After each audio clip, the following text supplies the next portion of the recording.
ఊళ్ళల్లా వాడవాడకు belt దుకాణాలు ఉన్నట్టే పట్నంలా గల్లీ గల్లీకి పాన్ షాపులుంటాయి. సిగరెట్లు తాగేటోళ్ళు, పాన్ మసాలాలు నమ్లేటోళ్ళు, గుట్కాలు బుక్కేటోళ్ళు లెక్కలేనంత మంది ఉంటారు. కాబట్టి పాన్ టేలల దందా కూడా 3 సిగరెట్లు 6 గుట్కాలు అన్నట్టుగా సాగుతున్నది. అది అందరికి ఎరికైందే గాని ఇంతకు ముచ్చటేందంటారా?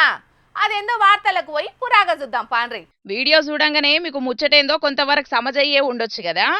మీరు అనుకున్నట్టే అయ్యింది. సేఫ్ స్కూల్ పేరు మీద పట్నం పోలీసులు స్పెషల్ డ్రైవ్ చేసిండ్రు. ఇయాల పట్నంలో ఉన్న విద్యా సంస్థలకు 100 మీటర్ల పరిధిలుండే పాన్ షాపుల మీద దాడులు చేసి గుట్కాలు, జర్దపొట్లాలు, సిగరెట్లను సీజ్ చేసి అవిటి యజమానుల మీద కేసులు రాసిండ్రు. ఇవాళ ఒక్కనాడే దగ్గర దగ్గర 500 విద్యా సంస్థల చుట్టుముట్టు పాన్ షాపులు నడిపేటోళ్లకు కౌన్సిలింగ్ ఇచ్చిండ్రు పోలీసులు. పిల్లలు మొదట్లా సిగరెట్లు అటెంగా డ్రగ్స్ సుతం అలవాటు పడే ఛాన్స్ ఉంది కాబట్టి ముందు నుంచే కట్టడి చేయాలని చూస్తున్నారు పోలీసోళ్ళు.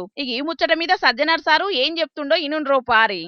నేను ఈ పాన్ షాప్ ఓనర్స్ కూడా కోరుతున్నాను, వాళ్ళ యాజమాన్లు కూడా కోరుతున్నాను, స్కూల్ దగ్గర ఇలాంటి తంబాకు ప్రొడక్ట్స్, టొబాకో ప్రొడక్ట్స్ అమ్మడానికి లేదు.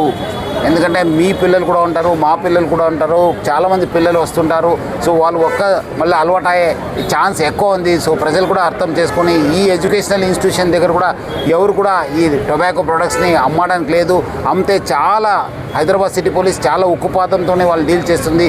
స్ట్రింజెంట్ యాక్షన్ చేస్తాను. తర్వాత అవసరమైతే కూడా వాళ్ళపైన కూడా షీట్స్ ఓపెన్ చేసి వాళ్ళపైన నిఘా పెట్టడం జరుగుతుంది.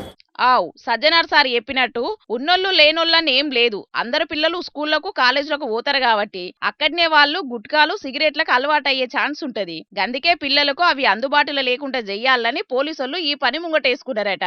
ఇదే కాదు, అటు డ్రగ్స్ మీద కూడా గట్టి నిఘా పెట్టిన పోలీసులు మత్తు పదార్థాలు పట్నం శివాలకు సుతం రాకుండా కట్టడి చేస్తున్నారు. 500 షాపుల మీద వారం రోజుల సంది నిఘా పెట్టిండ్రట.